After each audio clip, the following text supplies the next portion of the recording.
All right, welcome back to another edition of the Horseman Pro Football Talk Podcast. I am Brad. And I'm Hefe. And we're the Horsemen.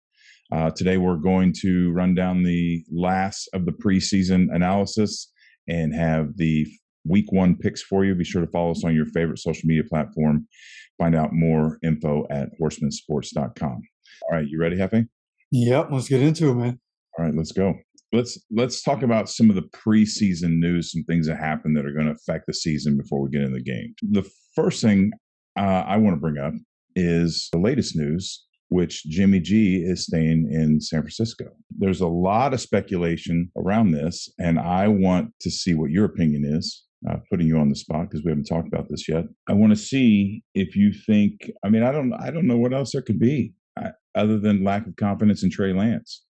My opinion on the whole thing is that there were people like in the offseason, they were trying to find a trade partner for Jimmy G, and nobody wanted to trade for Jimmy G because it's a quarterback coming off of a throwing shoulder surgery in the offseason. They wanted to see him. They wanted to be able to see him do something and be able to pass a physical before they trade for him, which is understandable. And the 49ers were about to have to pay Jimmy G by a certain day. If he was still on the roster by a certain day, he was owed like $21.6 million or something like that guaranteed. So the reworking of the contract was them knowing they weren't going to be able to move him, and they didn't want to get nothing for Jimmy G. He's too good a quarterback to get nothing for him. So they restructure his contract. He gets $6.5 million guaranteed.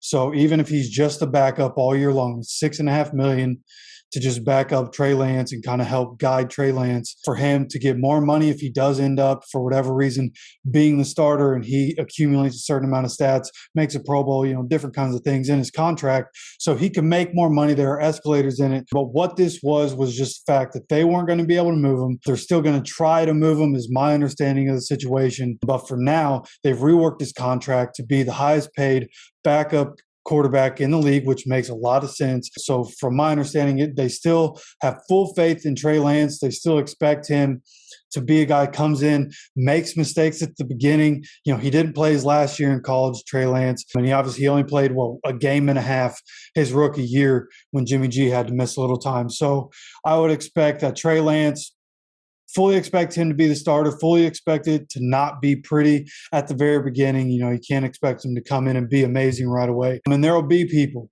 that talk about, do they let Jimmy come in and play? Do they let Jimmy come in and play? That's certainly a possibility. If they start 0-4, 0-5, maybe Jimmy comes in.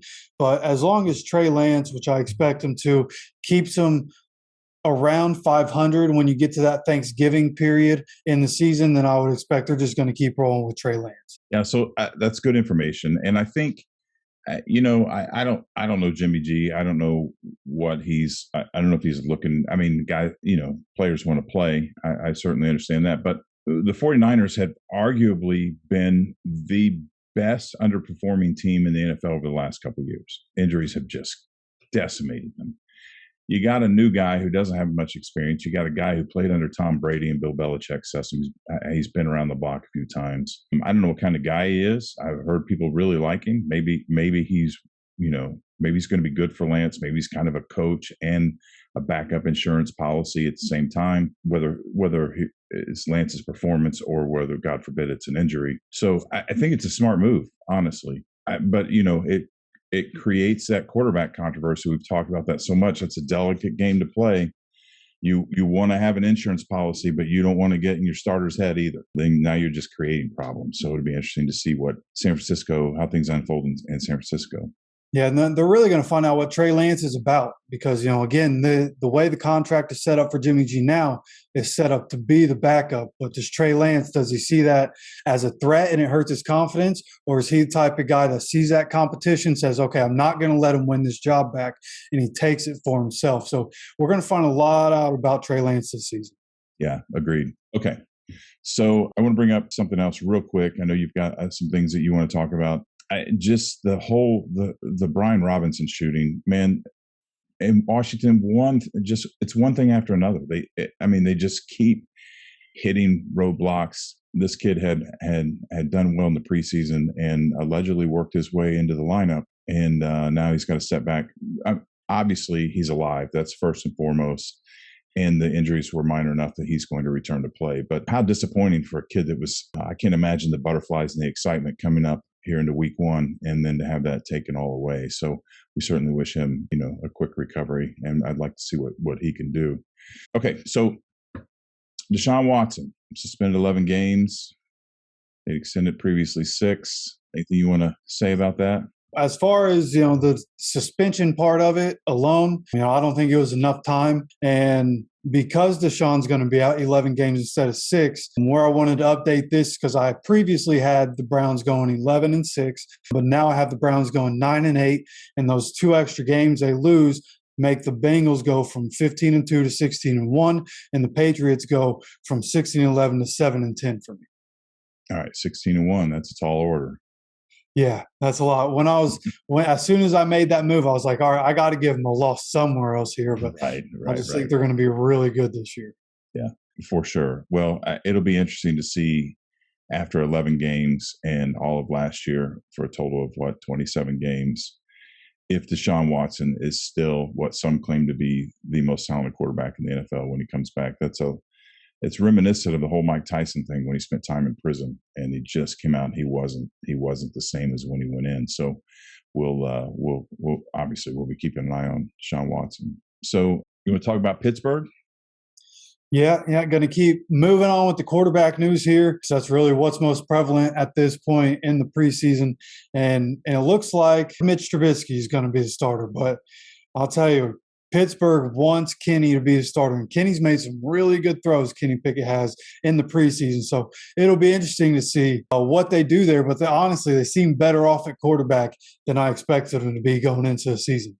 So I noticed that you didn't say anything about Mason Rudolph there with the Steelers. Yeah, could you imagine? I remember when we were doing the AFC North videos, and at that time in the preseason and in camp, there were people saying that Mason Rudolph was going to win the starting job. And then here we come, and now, we're wondering, is Mason Rudolph even going to make the team this year? Yeah. Well, and Mason Rudolph should credit Myles Garrett. We wouldn't even know who he is or be talking about him if it wasn't for the incident last year. So let's move on, shall we? All right. I also want to bring up the Colts' Sam Ellinger. I mean, he had the highest QB rating in preseason? Yeah, he was balling out. He had almost a perfect QB rating the last 2 preseason games. Yeah. Enough to where Indianapolis went from planning to carry 2 that they're carrying all 3 quarterbacks. Yeah, I feel like there was probably debate to carry 2 and Foles be the odd man out. I'm sure there was. From but injury development standpoint, you got a team that is one of the prime contenders for the Super Bowl. And a guy like Foles has shown in the past that he can handle some business when he needs to. It's like buying a brand new Lamborghini. You don't want to give the kid the keys to a teenager, But I think Sam looks like he has a hell of a future here in Indianapolis. I mean, he was 24-29 for 289 yards, 4 touchdowns, 0 interceptions, and about 10 yards an attempt. So it's nice. It's nice to see Indianapolis. We had such good luck with quarterbacks. Then we had bad luck with luck. Terrible, terrible joke. And then it's been a carousel of good quarterbacks that haven't been able to really live up to the hype and push things ahead. I'm hoping that Matt Ryan. We've had 4 out of the last 5 quarterbacks are potential Hall of Famers. Well, I forgot about your boy, but Jacoby. Yeah. No disrespect to Jacoby. Seems like a nice guy. But Peyton, Luck, Rivers, and now we have Matt Ryan. And that's some pretty good luck. And it's exciting to think that Ellinger may be able to learn under Matt Ryan and in the next couple of year or 2 or whatever the timeline is, be able to step under and be a solid quarterback. Yeah, and that's what you would hope. And you don't want to overreact to preseason, especially because Sam Ellinger was the 3rd quarterback coming in. So he was playing, 3rd and 4th string guys. And so it's easy to ball. But when you watched him, he looked like he was a class above the people that he's playing, which is really what you're looking for in preseason. Can somebody separate themselves? Sam looked like he was on a different level than the guys he was going against. And the other thing is that during the preseason, there was a story that came out. I believe it was in The Athletic. Somebody had sat down with Sam and talked to him about some of the things that he had done. And one of the things that really hurt Sam Ellinger in previous years was the fact that the velocity wasn't there for him. He couldn't make the sideline throws without you wincing because you thought it might get picked off. He didn't have the velocity on his ball, and his mechanics weren't great, but he detailed. I don't have all the details. I can't remember all the details. I did read what he was talking about, and I just remember coming away from that reading saying, okay, this guy has locked in on trying to be better in every facet. His footwork mechanics, his arm mechanics, his hip mechanics, like everything he's done says that he's trying to get better. And what I heard is that the guy that he's been working with, I can't remember his name, but the guy that he's working with to get better is the same guy that Tom Brady worked with in his early years at New England. So the fact that, having that correlation come in and the fact that he's working to get better, he's been able to learn under Frank Reich. He now has Matt Ryan. I think Sam Ellinger has a huge chance to be the guy that we need after Matt Ryan decides he's done playing. Yeah, let's hope so. Let's hope so. Okay, and you wanted to remark about the Colts defense. I just wanted to brush up on this real quick because, again, don't want to overreact too much to preseason. But when our ones on defense were going against other ones, very dominant. And this is like the ultimate bend, don't break defense. Even in the Bills game when the ones were in there, they were letting teams march downfield. But in the red zone, they put the clamps on and they have not allowed a touchdown in the preseason. So I'm very excited. They seem better than advertised. Yeah, I agree. I agree completely. And it's going to be a really fun year. It's a really exciting year. And I love the clip you posted of Frank Reich making a comment. And he basically said, we're here to win a championship without saying we're here to win a championship. I can't remember what it said, but you knew exactly what the guy meant. And this may be it. And we talked about this last year, and they're even better this year. With all the winning that the Colts did throughout the 90s and the 2000s, this may be the most balanced Colts team I've ever seen in my life. And I'm just really excited to see what happens this year. Yeah, that's how I feel too. Because even in the Manning days, I remember those teams, you would always get frustrated because they couldn't stop the run in those days, and so it's like they were winning. They were winning games 56-49. I mean, yeah, exactly. So we could have just counted touchdowns, right? I mean, you're going to win 7-6, 7 touchdowns to 6 touchdowns. But yeah, this is a different team altogether, and I'm excited. All right, so just quick note. I don't know if you want to comment on this. C.J. Gardner-Johnson was traded to the Eagles to play strong safety. He's looking for an extension. Anything you want to add to that? Not a whole lot here, just something to note because I was very high on the Eagles defense when we were doing our NFC East videos and talking about those defenses. I think the Eagles are going to be very good. This is a huge piece. CJ Gardner-Johnson has played in the slot a lot for the Saints, but now going to be primarily playing safety. And again, looking for an extension that I think the Eagles are given, but that was just a huge move and felt like something we should mention. Okay. And Geno Smith won the starting job in Seattle. But Geno Smith had the third highest QB rating in the preseason. Yeah, so I'd heard this somebody, is a resurgence in Seattle.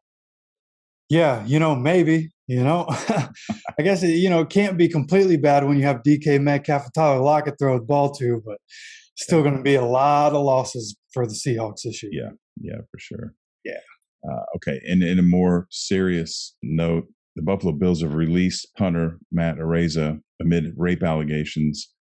This is a tragic situation. His parents have released a statement claiming that he's innocent until proven guilty. And you know what? They're right, but that's not the way this is washing out. And I don't want to speculate. Speculation starts giving energy to one side or the other, and cases like this are so delicate. I mean, the last thing we want is the victim shame, right? If the girl's telling the truth, if it happened the way that they've laid it out in court, then we have to be concerned about her mental health and her physical safety. And I mean, that's very real. On the other hand, the Arizas are claiming that there's evidence to refute the allegations, and it's all going to come out in court. And I know that's what people are supposed to say, but sometimes it's true. But I've also known women who've made false accusations like this, and so sad that we just need to let this play out in court, see what happens. Sadly, this girl's life and Matt Ariza's career are already destroyed. I mean, the media isn't going to be kind to either one of them. It's really sad. The whole thing's just a mess. Yeah, truly. And like you said, innocent until proven guilty, but there was a graphic that I saw. I don't know who released the statement and where it came from, but I'll try to put it up here on the screen so somebody, if you want to pause and read, you can read it if you want. But the details in this thing of what this girl went through, it just seems like a lot to just make up. Again, it wouldn't be the first time allegations like this were made up, but this is something that should be taken seriously, is going to be taken seriously. And the puzzling thing is that the Bills knew something about this before they drafted this dude, and they still drafted him while releasing the other punter they had on roster. That's all a whole different conversation. Talking about this, I just think this is the kind of thing you don't need it in the league at all. It was the right thing to do to release him, even though, he was never going to be able to be suspended because it happened before he got into the league. But something like this, I'm glad the Bills released him, and hopefully whatever the facts are, I want the facts to come out for either side. If it's false allegations, I want that to be known. But if these guys did this to a 17-year-old girl, then I want them to be held accountable to the fullest extent of the law. For sure. For sure. And when you cast this in the light of the Deshaun Watson thing, I mean, there's a couple differences. First of all, Deshaun Watson has established himself as arguably the best, most talented quarterback in the NFL. And this happened before the NFL. So there's like you were talking about with suspensions, there's different things there. Mm-hmm. So Watson, the Browns traded for Watson even though they knew he was going to be suspended. The Bills just cut this kid. I mean, they just cut bait. It was just over. So that right there, it doesn't mean he's guilty, but it doesn't really look good. These NFL teams, they'll protect their investment. They'll hang around and, because what the Bills don't want him to be acquitted and then somebody else pick him up, right? So there's a whole lot of business thought process that goes into that. They've cut bait.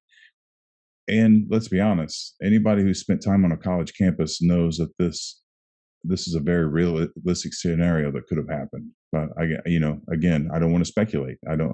He's innocent until proven guilty, and they're going to go to court. It's just a bad situation all around. All right. So the last thing I want to say before we get into the picks, there's a guy on TikTok who claims he's got access to the future. And he said that Sunday afternoon at around 1:45 p.m., Baker Mayfield is going to scramble for an 89-yard touchdown, and he's going to run over to the Brown sideline, and he's going to headbutt Kevin Stefanski. Huh? He said to put money on it. I didn't make this up. Yeah, dude, if that happens, I will watch every TikTok that dude puts out from now till the end of time. Right. All right. Too funny.